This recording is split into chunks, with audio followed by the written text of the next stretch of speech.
molta gent m'ha dit que si feia sincronitzada i no és el cas, i faig un esport de contacte com es el waterpolo. Que estás en bañador, que estás muy expuesta visualmente a todo el mundo, no quiere decir que tengas que ir siempre perfecta.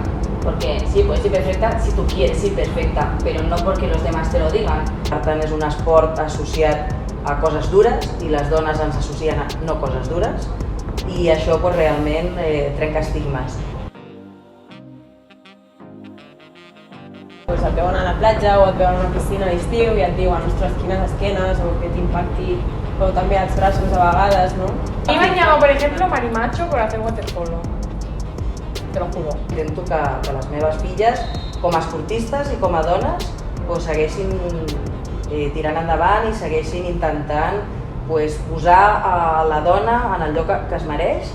Yo me depilo si quiero, no porque tú me digas que lo tengo que hacer porque queda más bonito o que no lo hago porque soy una antihigiénica. Yo siempre he sido la alta y siempre es como en plan, claro, tú como tienes cuerpo así de grande, claro, tú como eres grande, tú porque no sé qué. Es como en plan, yo porque soy grande, ¿qué? Les meves filles, quan els seus amics els diuen faig esport, ai, quin esport fas? No, estic al club de natació Sant Feliu, ai, fas natació, sí, però també faig waterpolo, i tothom sempre es queda una mica sorprès, no?, de la dona waterpolista.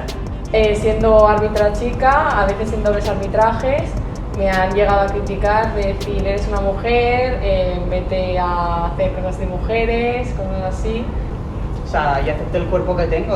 Tenemos esto porque hacemos waterpolo que nos gusta, pues no me tengo por qué avergonzar de ello. Al contrario. Bueno, que ole sus narices, elles, de demostrar el que han de demostrar a dins i a fora de l'aigua. I aquest per mi és un valor important que el waterpolo com a dona també te pot permetre aportar en el teu dia a dia. Estic molt orgullosa de fer waterpolo, de dins del cos que tinc. I ens agrada l'esport en contacte. Exacte. Jo respecto la dona. I tu? Jo respecto la dona. I tu? Yo respecto a la dona. ¿Y tú?